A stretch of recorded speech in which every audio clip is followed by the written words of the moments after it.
उत्तराखंड की राजनीति में उस वक्त हलचल तेज हो गई जब रुड़की में किसान नेता राकेश टिकैत और खानपुर विधायक उमेश कुमार के बीच अहम मुलाकात हुई। इस बैठक को सियासी दृष्टि से काफी अहम माना जा रहा है, जहां प्रदेश के मौजूदा हालात, किसानों की समस्याएं और आने वाले चुनावी समीकरणों पर विस्तार से चर्चा हुई।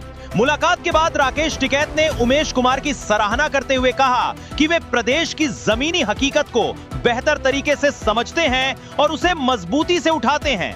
उन्होंने किसानों के बकाया गन्ना भुगतान का मुद्दा भी उठाया और इसे किसानों के लिए गंभीर चिंता का विषय बताया।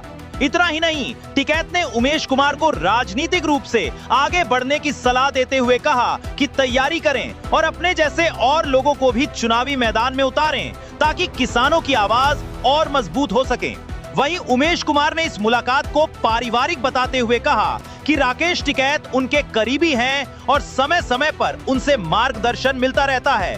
साथ ही अवतार भराना के बयान पर पलटवार करते हुए उन्होंने कहा कि अगर वे चुनाव लड़ते हैं तो उनका स्वागत। कि उत्तराखंड की सरकार क्या कर रही, आप विधानसभा में भाई ठीक मुद्दे अपना उठाते रहे, तो यही बातचीत हुई। क्योंकि सर 2000 हम तो सबसे मिलेंगे, इनसे मिलना कोई अपराध थोड़ा है। ऐसे विचारधारा के लोग ही हाउस में जाएं जो किसी पार्टी का, किसी का दबाव में ना आए। तो यही लोग आजकल चाहिए, जिन्हें लोग बागी कहें। बागी ही देश को बचा सकता है। जिन पे मुकदमे हो, जिन पे झूठे केस दर्ज कर दें, सरकार दबाने की कोशिश करें, तो वही लोग आजकल काम करेंगे।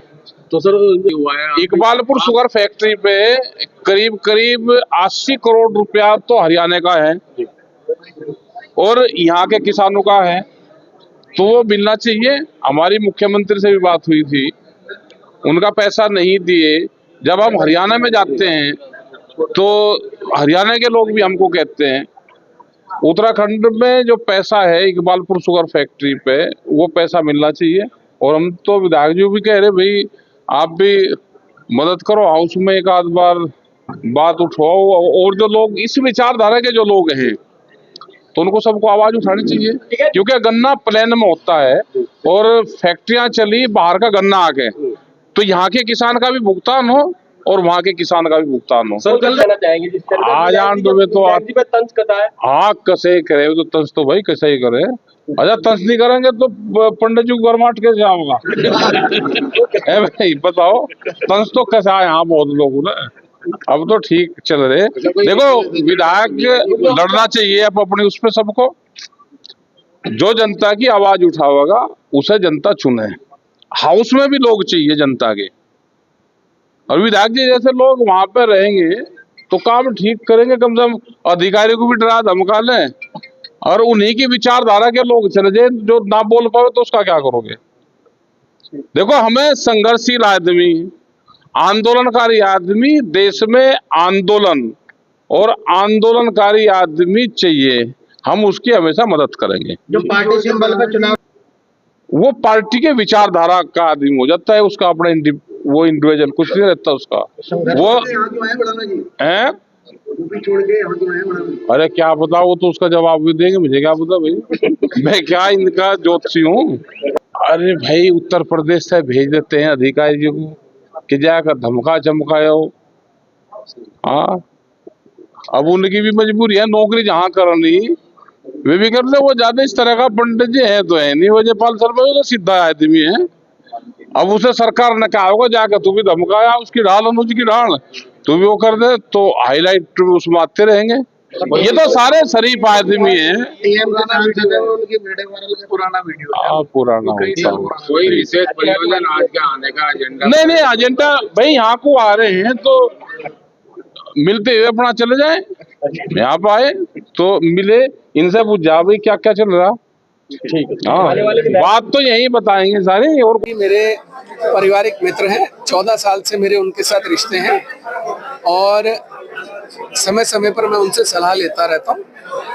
अब वो आए थे हरिद्वार के दौरे पर, उनका शिविर भी है हरिद्वार में शुरू होने वाला है तो उसके संबंध में बात हुई, उत्तराखंड के मुद्दों पर बात हुई, किसानों के मुद्दों पर बात हुई, राजनीतिक परिवेश को लेकर भी, परिस्थितियों को लेकर बात हुई। तो मतलब मुझे लगता है कोई ऐसा खास मुद्दा नहीं है, बस एक मुलाकात है। कानपुर में आपको चुनौती दी जा रही है भड़ाना के तरफ से। आइए, भड़ाना जी का स्वागत है। वो कांग्रेस से आए, भाजपा से आए, जैसे भी आए, और लोकतंत्र है, उनका मैं स्वागत करता हूँ। आए, चुनाव लड़े, तो जनता तय करेगी भाई हार जीत किसकी होगी। इस बार में आप पार्टी में आएंगे? मैं तो कह रहा हूँ वो कांग्रेस से आए, भाजपा से आए, उनका स्वागत है। आप कोई सी पार्टी ज्वाइन करना? तो अब इसके बाद फिर मैं क्या कहूँ, आप समझ सकते हैं। विधायक जी, आपके जो बहुमूल्य क्षेत्र है, किसान क्षेत्र से है आप विधायक, क्या मानते हैं बहुत लंबा समय हो गया, 10 साल हो गए, किसानों का पेमेंट नहीं हो पाया आज तक। इकबालपुर शुगर मिल कोशिश करके मैं भी गया था, मैंने भी धरना प्रदर्शन किया था, ऐसा नहीं है। लेकिन क्या करें, उसके मालिक जो हैं उनकी नीयत में खोट है, और सरकार की नीयत में भी खोट है। सरकार पैसा दिलाना नहीं चाहती, वरना ऐसा नहीं है नीलाम कर दे शुगर मिल को, पैसे दिलाए किसानों के, उसमें जो जमीन अधिग्रहण उनके पास है, जो बड़ा हिस्सा मिल चलता रहे, उस जमीन के हिस्से का अधिग्रहण करे और बेच दे, रिकवरी कराए। गरीब किसान का बिजली का बिल जमा ना हो, गरीब आदमी का बिजली का बिल जमा ना हो, पानी का बिल जमा ना हो, तो उसकी आरसी कट जाती है। इनकी आरसी क्यों नहीं कट रही? आरसी काटे और रिकवरी करें। आपको मैं वो मेरे बड़े हैं, मेरा उनका बड़ा ही आत्मिक लगाव है और पारिवारिक रिश्ते हैं, तो उनका मुझे आशीर्वाद है और वो समय समय पे मिलता रहा है। जब भी मुझे जरूरत पड़ेगी हमेशा मिलेगी।